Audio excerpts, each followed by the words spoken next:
嗨，大家好，我是躺平叔，今天是2026年4月23号。这一期咱们继续聊聊伊朗，聊一聊中东，聊一聊波斯局势。今天是美国和以色列对伊朗进行混合治疗的第55天，也是哈梅内伊升天的第55天，也是哈梅内尔穆杰塔巴音信全无、人间蒸发的第55天。中东局势可以说是一波三折啊。特朗普又宣布在72个小时之内美伊恢复会谈。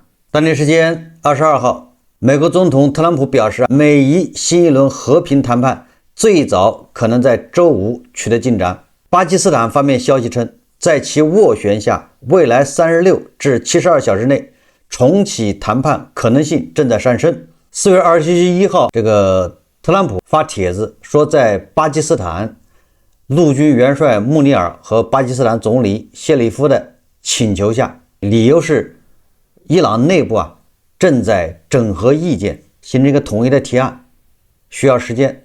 所以特朗普在巴基斯坦的请求下延长停火，而且是叫无限期延长。当然了，伊朗方面肯定予以否认，说没有这回事，我们就是不去。那媒体对特朗普的无限期延长美伊停火也进行了不同的解读，有人说就是不打了，有的人说停火就3天5天。美国总统特朗普4月21日宣布无限期延长美伊停火，后来有美国官员称特朗普只是愿意再给伊朗3至5天停火时间。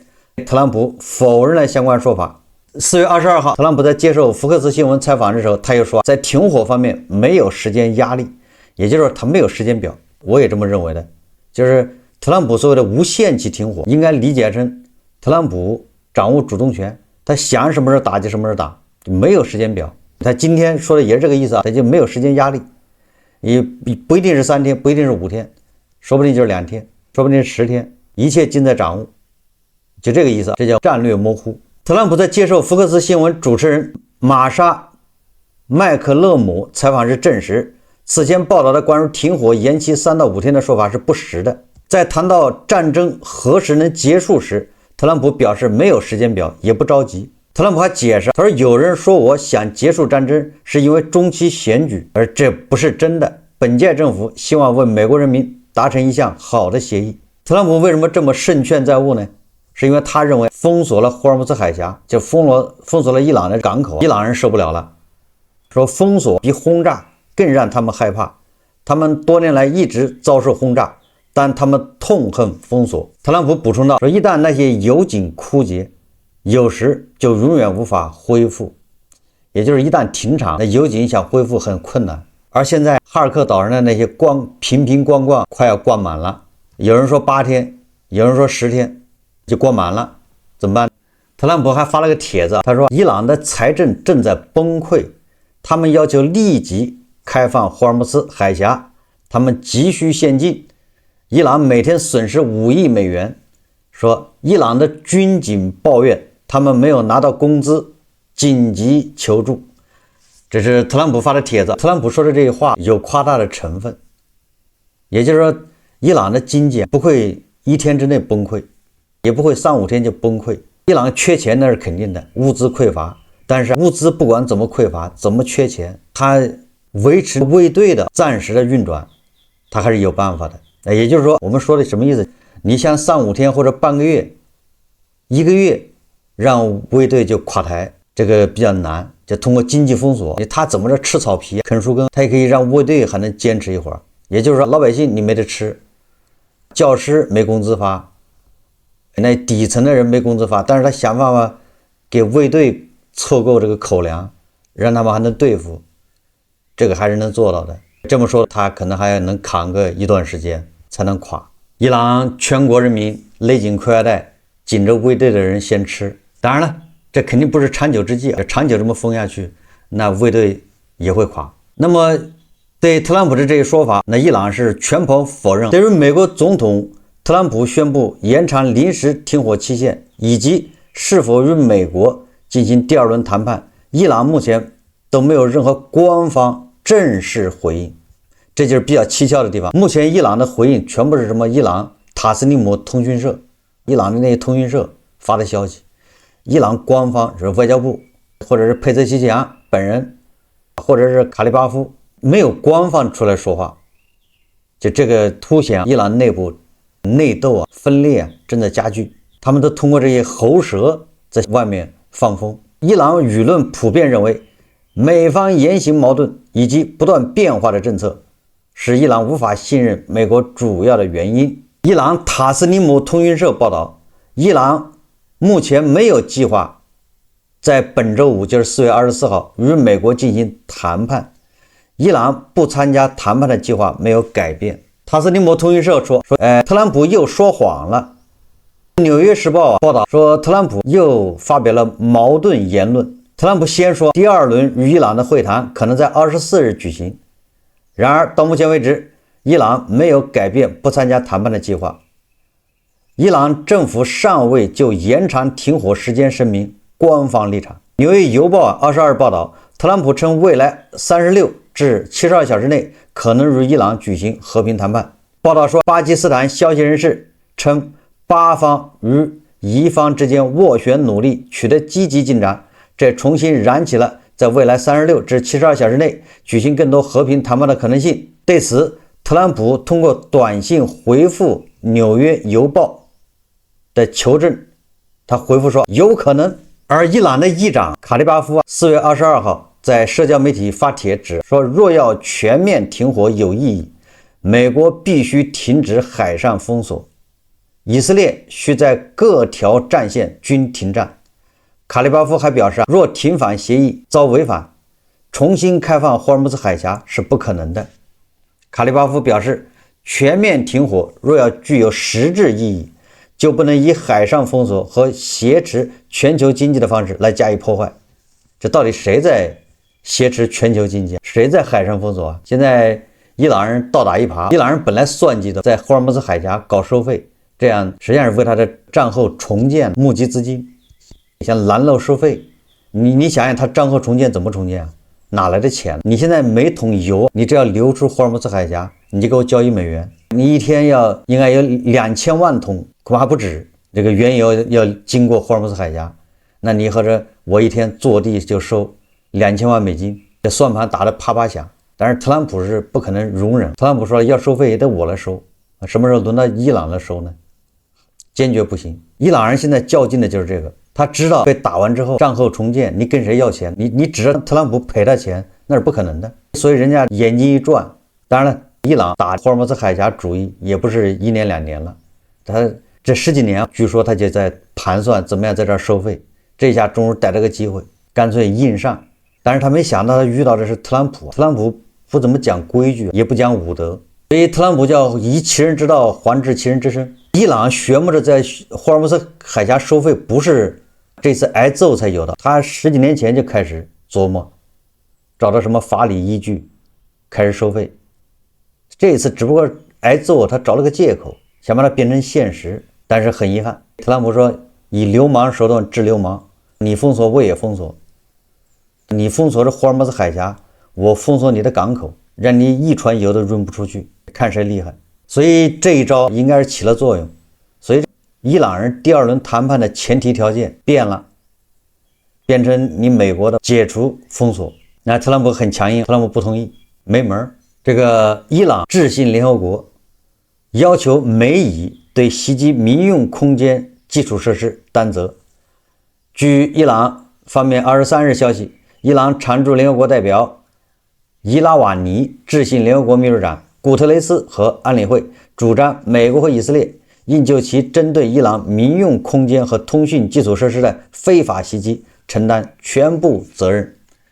伊朗前一阵子是要求中东那玩业国赔偿，现在也要求美以赔偿。伊朗你炸了迪拜，对吧？你炸了阿布扎比，什么利雅得，伊朗要求这些国家赔偿。所以说关于赔偿这个事情，那肯定是一笔糊涂账，以后赔恐怕也是自认倒霉。那以色列说了，那你还炸了我，那最后不就是一批糊涂账吗？谁赔谁？所以最后就是什么？最后就是狼子拦路收费。所以说目前美国对伊朗进行的海上封锁已经成为谈判的关键障碍。伊朗武装部队表示已做好100%战斗准备。与此同时，伊朗和美国高官已准备好重启作战行动。并且这个伊朗武装部队4月22日凌晨发布最高级别战备声明，以锁定美国和以色列的关键目标，全员进入100%战斗状态，坚决拒绝美国主导的停火谈判，强调绝不接受胁迫式外交，任何侵略行径来袭，将以雷霆手段强力反击，捍卫国家主权与尊严。这个伊朗人的口号喊得震天响，就肌肉这一块，伊朗还是很厉害的，但是不经打。2月28号之前，那伊朗也是天天隔三差五的秀肌肉，隔三差五的是各种灭美国和以色列。不有印度的专家也帮这个卫队吹嘛，对吧？印度有个专家吹说，以色列胆敢或者美国胆敢对伊朗发动攻击的话，那么以色列半个小时之内就能灭国。大家还记得吧？所以你要对照这个去看朗子现在的这种秀肌肉，真的是一圈比一圈小，越秀越营养不良。福克斯新闻他说，这个革命卫队的将军们和指挥官们在权力斗争中凌驾于伊朗官员之上，并试图强迫特朗普就范。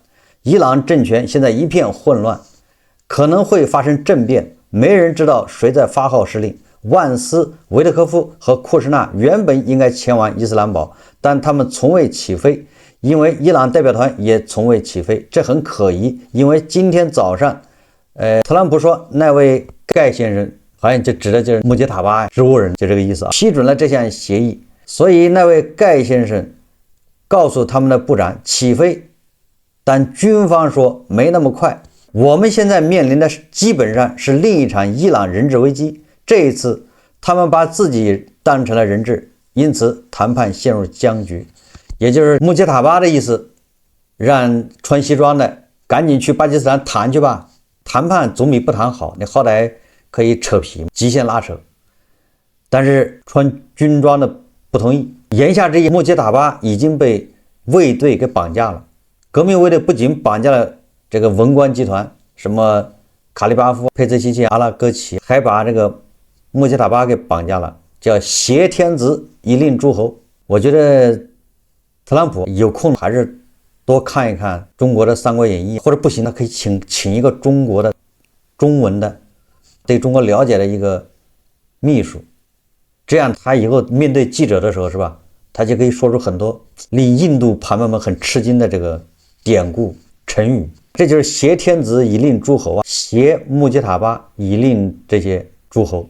说伊朗伊斯兰革命卫队不会同意割让霍尔木斯海峡和油矿，而他们的选票才是最重要的，因为他们掌握着武力。这个叫枪杆子里面出政权，这些耳熟能详的这些成语要随口就来啊。将军们要求特朗普解除封锁，以此作为继续进行和平谈判的先决条件。他们想玩一场经济上的胆小鬼游戏。说伊朗人正在与时间赛跑，封锁已经让他们损失了超过10亿美元，支票跳票了，他们的经济正处于崩溃的边缘。这个福克斯的新闻意思是，伊朗伊斯兰革命卫队已经将伊朗新任最高领袖穆杰塔巴扣为人质，狂热的将军们正在阻挠任何和平对话，绑架自己的谈判代表，让伊朗陷入无人领导的境地。一场军事政变正在进行中，神权政权在血腥混乱中自相残杀，伊朗陷入全面混乱。革命卫队将领和指挥官正通过武力夺取权力，践踏文职官员，并要求发动公开而残酷的战争。政权已是一片火海，没人知道谁说了算。这是另一场伊朗人质危机。说实话，福克斯新闻的这个报道，我觉得比较符合伊朗当前的一个状况。自从哈梅内伊被送走以后，伊朗实际上就是群龙无首，就是百足之虫，死而不僵。从这个佩泽西强向中东国家道歉，对吧？说以后不再轰炸中东国家，后面立马佩泽西强又开始改口，从阿拉戈齐说霍尔木兹海峡通航，到后面马上革命卫队也出来批判，封锁的更厉害。从伊朗的谈判们要吊死卡利巴夫，你就知道，实际上我在前几天都说了，伊朗的矛盾内斗已经公开化。所以说福克斯新闻这个报道完全符合咱们的想象。哈梅内伊没死之前，伊朗两派斗争就非常激烈。大家记得特朗普跟以色列联手把哈梅内伊送走之前，也就是派了林肯号往中东赶的时候，伊朗国内强硬派就把什么前总统还是副总统一大堆人给逮起来了，什么鲁哈尼改革派什么一大堆是吧？而且还处死他们，说先来一个杀鸡儆猴，把这些潜在的投降分子给先干掉。也就是哈梅内伊在世的时候，强硬派跟这些改革派或者叫务实派或者叫投降派，反正已经水火不容，这哈梅内伊都压不住。那你说哈梅内伊一死，谁能压得住呢？穆杰塔巴本身就是革命卫队给搞上来的，这就相当于董卓到了洛阳之后，立马把皇帝换掉，换成汉献帝，道理是一样的，挟天子以令诸侯。后来曹操也这么玩，正好卫队就利用穆杰塔巴，没有声音没有图像，这个正好，这不就是一代诏吗？这如果有录像出来，那穆杰塔巴他眨眨眼睛，做各种表情，那让对外传递的信息就不一样了，人家就怀疑他是不是被绑架了，他是不是不自由，他说的话的言不由衷。如果他是通过声音传达录音，你想想录音语气语调也能做各种解读，让这个敏感的人读说这个穆杰塔巴他被控制了，他说话不自由。现在干脆什么都没有，就是一个声明，那你都不知道这人活着还是死了，自由不自由更没有办法通过那个纸面声明能看出来，因为那个声明是经过人家审核的，对不对？完全可以相信，伊朗现在已经是军人政变，不是军人政变，是革命卫队政变。伊朗的国防军没有什么权利，主要他没钱，也没有什么实力。伊朗的国防部正规军那是二流部队，是打酱油的，所以应该是这个革命卫队的司令瓦西迪现在已经是大权在握。这个新任的卫队司令瓦西迪，他是圣城旅的指挥官，也就是应该是苏莱曼尼的老上司吧。他是坚定的打倒美国，什么打倒犹太复国主义意识形态的信奉者。而这个瓦西迪在过去几十年里面是叫抵抗之狐，或者叫伊朗的地区代理人网络的建立者，并且在全球范围内实施一系列最致命的恐怖袭击，就是瓦西迪领导的。所以说瓦西迪已成为决定伊朗政权究竟是选择和平还是与美国重启战斗的关键人物。那么这么一个人掌握了革命卫队，掌握了伊朗的实权，你琢磨着他能跟美国和谈吗？他有没有叙利亚朱拉尼魄力？朱拉尼以前不也是恐怖分子吗？美国还悬赏1500万美元，对吧？捉他。你看人家现在登坛入室，对吧？摇身一变变成个文明人，穿上西装，各种亲民秀。这个瓦西迪有没有这个能力呢？对吧？等他大权独揽完了之后，也把西装一穿，但比较难。伊朗有没有可能变成一个军人政权？我在想，他恐怕正在向这个方向演进。现在伊朗的卫队是吧，把自己的这各种导弹模型还有发射车都拉到各大城市大街上展览。伊朗那盘盘们现在群情激昂是吧，情绪高涨啊，坚决要跟美帝跟犹太复国主义干到底，坚决打倒这些投降派。现在你看伊朗各大城市正在游行呢，伊朗的盘盘们手舞足蹈的，非常感动。这个华盛顿邮报专栏作家马克·蒂森说，美国要与伊朗达成协议所需做的所有事情就是杀死那些伊朗领导人不想达成协议的人。他这话说的有点这个血腥，但是现实就这么个现实。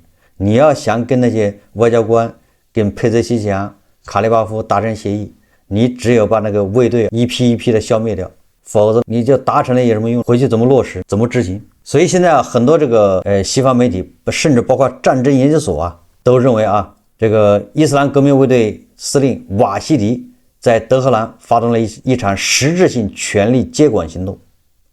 这个瓦西迪大家就把它理解成董卓就完了，一场政变控制了总统佩泽西奇扬、议长卡利巴夫和外长阿拉戈齐等人，全面剥夺了其决策权，并叫停了与美国的谈判，全面接管阿亚图拉政权。实际决策权似乎正向伊斯兰革命卫队倾斜。伊斯兰革命卫队在德黑兰建立了一个事实上的军事委员会，甚至绕过政府，直接控制核心政务。报道指出，由于最高领袖哈梅内伊、穆杰塔巴近期动向不明，革命卫队强硬派趁机加强了主导权，并极力阻挠任何可能削弱其权力的外交协议。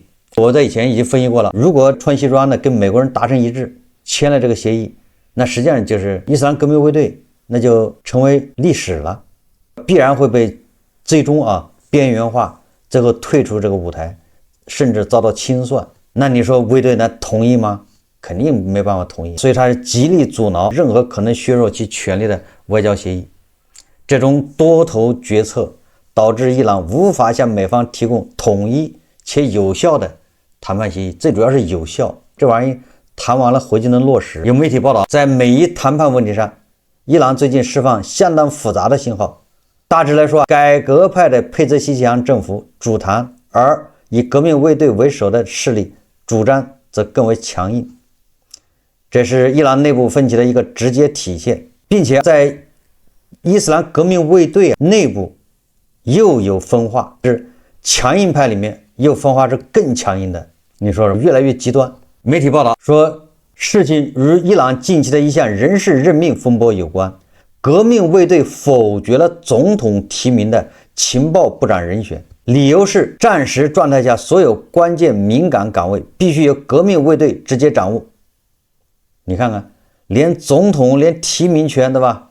连任命一个情报部长的权利都没有了，所有的关键岗位由卫队直接任命。这表明文官政府对安全与战略事务的参与权基本被清零。伊朗进入一种非正式但实质性的军政合流状态，文官政府这个行政体系在安全决策层面形同虚设。这个革命卫队最强硬的一派就是瓦西迪这边，瓦西迪是主张跟美国接着干，跟伊朗不共戴天，没什么好商量的。但是革命卫队里面的也有稍微温和一点的，以卡利巴夫这种为代表，对吧？卡利巴夫在革命卫队根基也很深。那卡利巴夫就是长袖善舞，他认为跟美国对抗是有必要的，但是还是要讲究谈判策略。这就是卡利巴夫和瓦西迪之间的不同，都是强硬派，但一个是要硬刚，一个是讲究手段。那有媒体报道，在和美方第一轮谈判时，瓦西迪将自己的亲信安排进了代表团，也就是瓦西迪不相信什么卡利巴夫什么阿拉格齐，鬼知道你们跟美国人谈什么东西啊，别到时候又搞个波斯版的和这个英文版的。所以瓦西迪亲自派自己的亲信进了那一架飞机，完了这个亲信肯定还不止一个参与谈判，他不是参与谈判，是监督谈判，监督你们这些穿西装的，你是不是向美国人投降，你是不是要出卖卫队。说当时外长阿拉格齐关于霍尔木兹海峡的表态引发了瓦西迪派系的强烈不满，导致整个代表团被召回德黑兰。这一事件暴露出一个严重问题，伊朗谈判代表团可以在伊斯兰堡讨价还价，但他们无权现场拍板，而代表团内部充满相互牵制，有人负责谈判，有人负责监督谈判。这种内耗的直接后果就是伊朗有时会陷入左右互搏的状态，最终影响谈判结果。当然了，那有人就说了，那伊斯兰革命卫队为什么内部也会有裂痕呢？也有更强硬的一派，还有比较强硬的一派，那都是因为本身这种体制，伊斯兰革命卫队这种制度，它就容易形成一个军阀割据，因为它是独立于整个伊朗什么政府之外的。它革命卫队一个司令部总部，它下面各个省还有革命卫队的分部，它跟同级的省级文官是交通没有各种交叉，但是它往上垂直也是不是特别通畅，也就是军阀割据。这个他们那一死之前，他不是把权力下放吗？他不是搞什么4层体系吗？接班吗？权力下放什么意思？就是为了防止美国和以色列斩首，做出一个非常极端的做法，就是一旦上面的指挥官死了，那下面的这些网络你可以各自为战。哈梅内伊死了，你下面对吧？或者卫队的司令死了，那下面各个省的卫队既然继续作战，继续攻击以色列和美国，你不需要等到上面给指示，因为上面没有了，斩首了。那好了，既然你省级下一级的这些卫队可以自行决定打还是不打？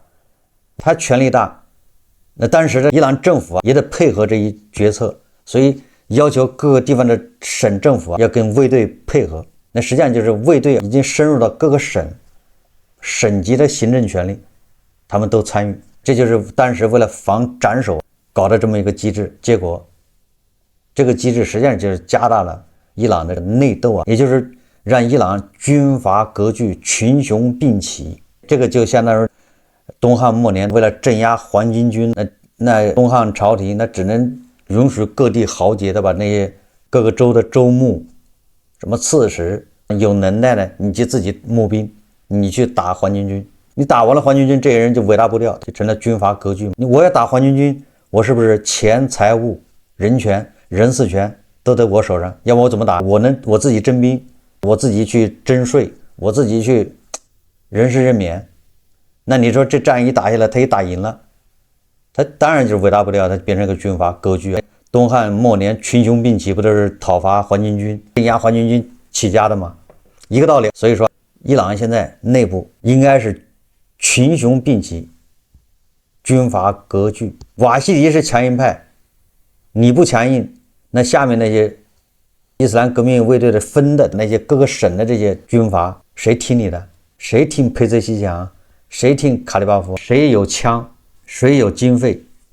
谁有钱？谁是老大？现在媒体所看到的是革命卫队的高层和文官之间的矛盾，就好比董卓挟持了汉献帝，绑架了汉献帝和士人、士族、贵族这些士大夫之间的矛盾。他还没有看到接下来下面这些各路诸侯、军阀跟董卓之间矛盾，军阀和军阀之间的矛盾。所以我觉得伊朗马上就要进入咱们的三国时代。所以这个时候你要想一想，特朗普这一招够狠的，一下把你伊朗的90%的经济命脉给你切断。他围而不打，他就是不打你也难受，你内部内乱马上就肉眼可见的开始了。大家想象一下，哈梅内伊死了，伊朗现在你谁听谁的嘛？为什么要听他的？你说你听穆吉塔巴的那行，穆吉塔巴50多天没有露面，没有声音，这不是5天对不对？这个领袖的权威是不是大大削弱？本来穆吉塔巴的权威就不够，他就是个儿皇帝吗？所以说这么一说，应该大家就能对伊朗国内什么个状况，对吧？应该有个了解。我们再说一下，特朗普他又发了个帖子，他说我刚刚获悉，原定今晚在伊朗被处决的8名女性抗议者不会被处死，其中4人将立即获释，另外4人将被判处1个月监禁。我非常赞赏伊朗及其领导人尊重我作为美国总统提出的请求，并终止处决计划。感谢大家对此事的关注。伊朗方面马上就否认，说我们根本就没打算判处他们死刑，这是特朗普自己邀功，自己碰瓷，大概这意思啊。实际上这个事情还真得感谢特朗普啊。大家还记得吧？前不久有一个记者不是问特朗普吗？说据说伊朗又要处决这些犯人，特朗普回了一句啥？找教皇去。我记得我还评论过，就是好多装货，那毛拉政权在镇压他们的人民，这些装货一个个的看不见，装聋作哑。问特朗普怎么办？特朗普说你找教皇。实际上特朗普他在谈判的时候就给伊朗方面施压，这是特朗普自己说的，对吧？那你信不信是另外一回事。特朗普表示他亲自要求伊朗不要处决预定被绞死的8名女性，他们在1月份因抗议而被指控，其中2名妇女只有16岁。这个特朗普自己还在社交媒体上分享了这个照片。